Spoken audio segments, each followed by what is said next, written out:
Hey everyone, welcome to the Work Time Fun Podcast. I'm your coworker L, and let's get started.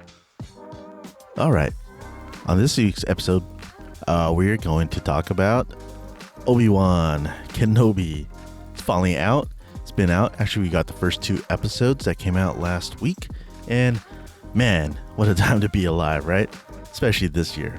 And also at around the same time, we had Star Wars Celebration, so I've got to make it to that event one of these days or one of these years.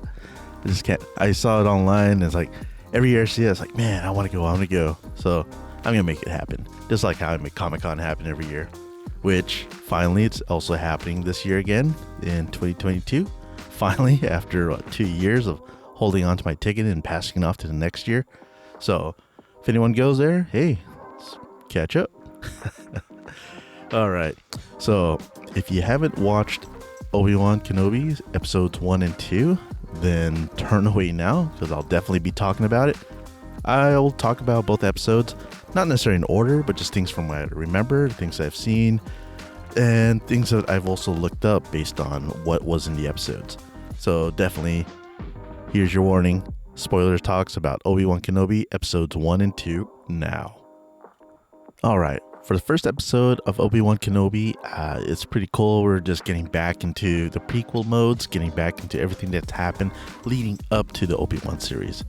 And man, it's okay. You get a little bit prequel action. You get a little bit of all that stuff that happened during the first episodes 1, 2, and 3. Not the first episodes. That's obviously 4, 5, 6. But anyways, yeah, all the stuff that happened, Phantom Menace, Attack of the Clones, and then Revenge of the Sith, and just all that stuff that leads up to the story of where we are now, picking up with Obi-Wan.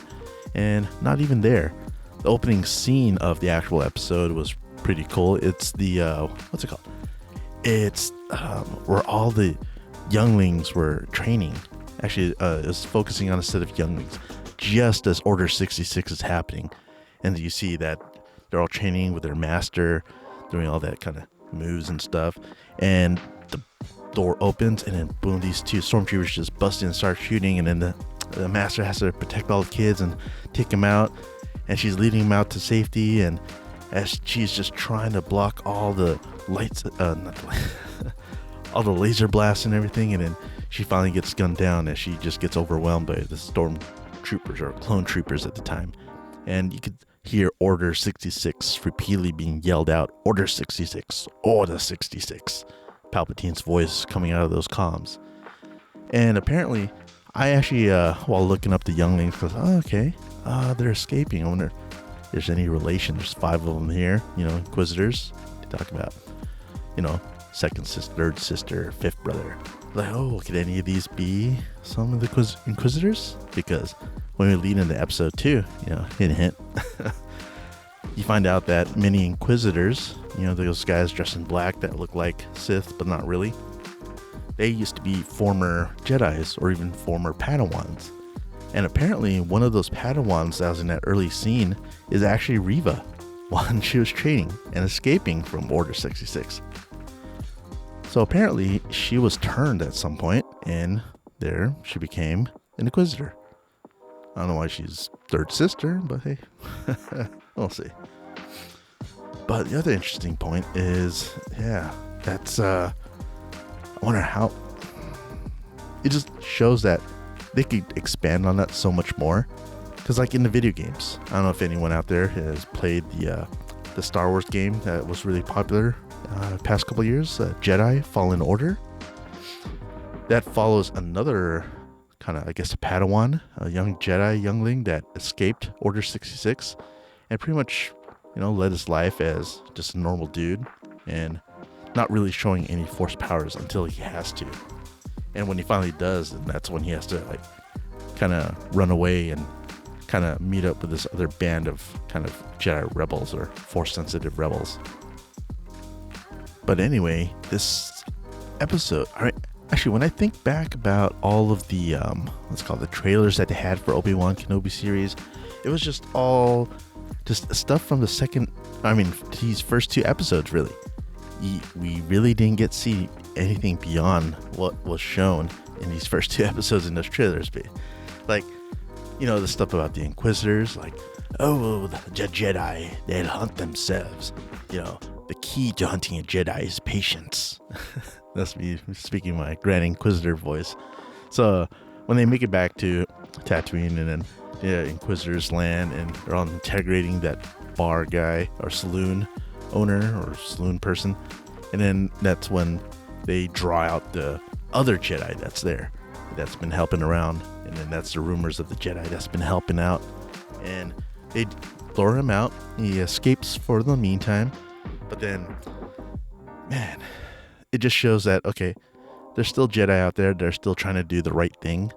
Okay, that's cool. But then what happens when they do the right thing? That shows where the Inquisitors need to look, which is exactly what happened here.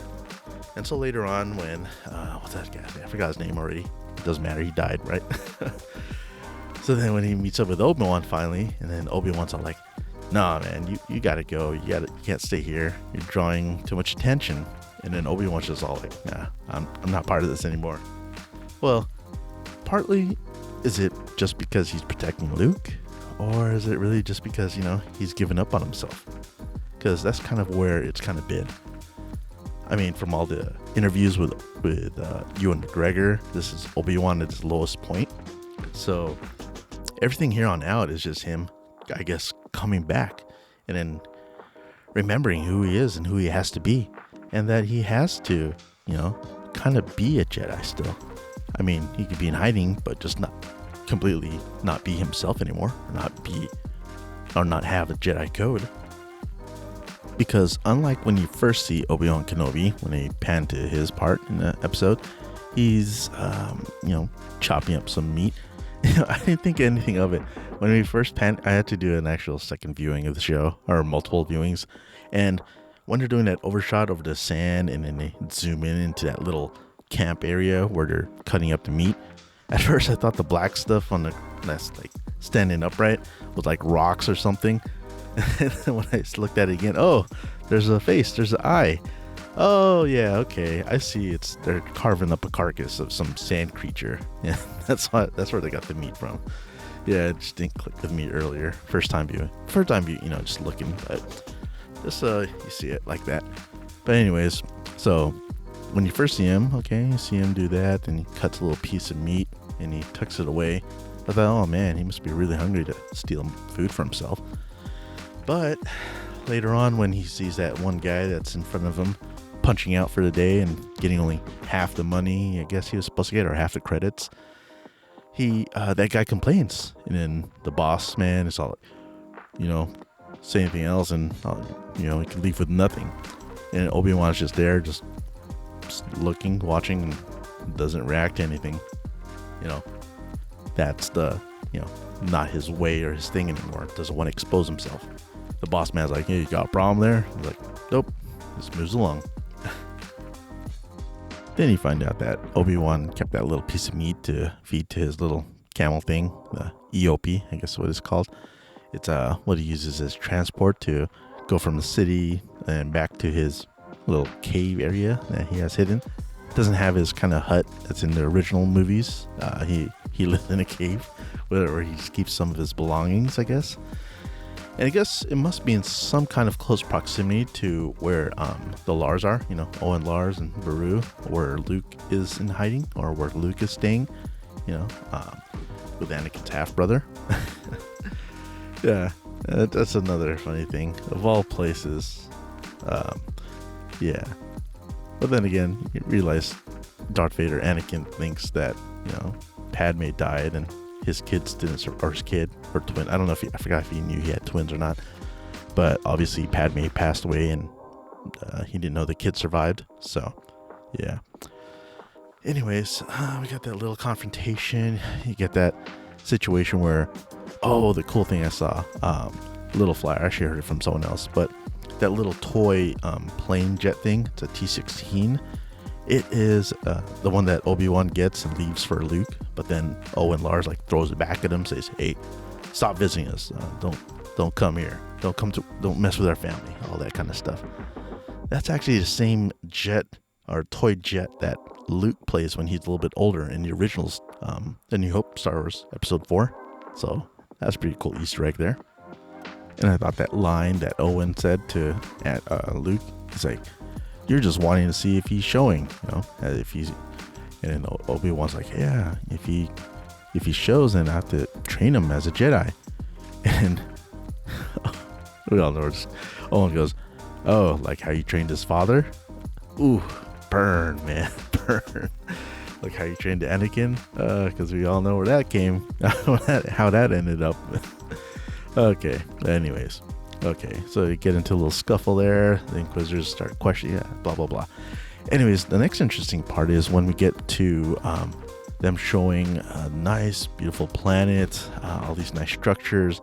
I was almost thinking it looked like Naboo in a way, but a little bit more advanced or more techie. And lo and behold, I kind of knew right away where this is leading. It's like, man, this has got to be Alderaan. This has got to be,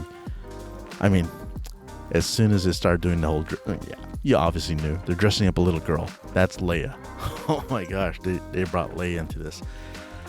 And I was like, okay, is this something that they're just going to show? And you see how she's just kind of like adventurous, like rambunctious little girl. She's like got her head up, like really strong-willed. So she's showing very much like how her real mother, biological mother's like Padme.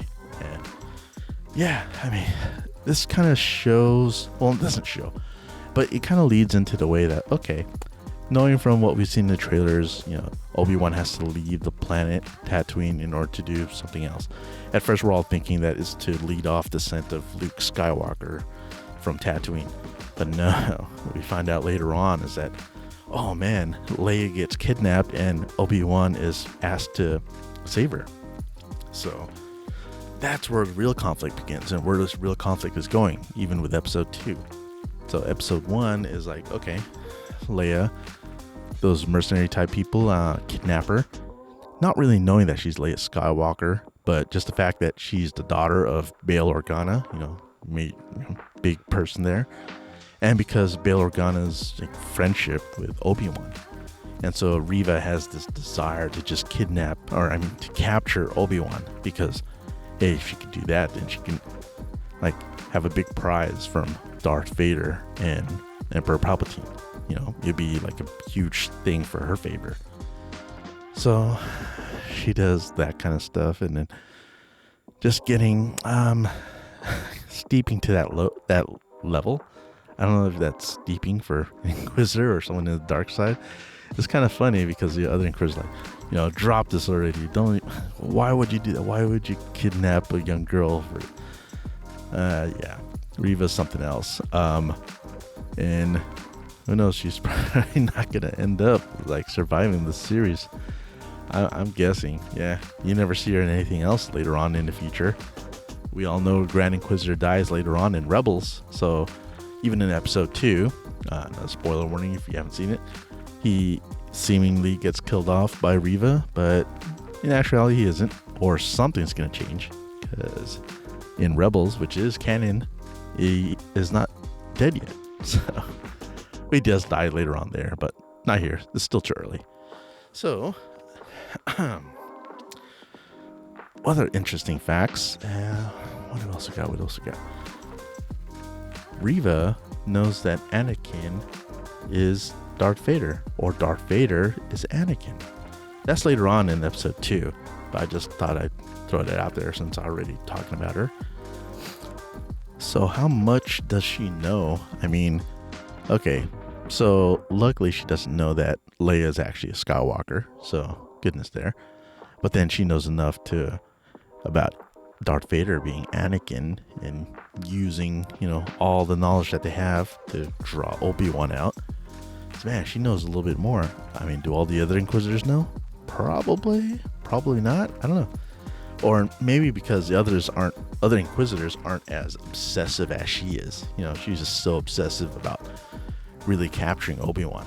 Not for, because she wants to capture him, but just for status, I guess. Because, all the other Inquisitors were kind of putting her down. So she's out there trying to basically prove herself and make herself better. Yeah. Also, another surprising thing is seeing Kumail Nanjiani's character. He's not necessarily playing a Jedi, or actually not at all.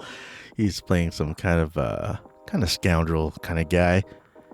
He's looks like he's taking advantage of other people's vulnerabilities, like trying to help that family escape, that mother and child, and taking all their credits to help them escape. So, I mean, later on you find out, yeah, the mother and child did escape. They just, left with less credits than they had before.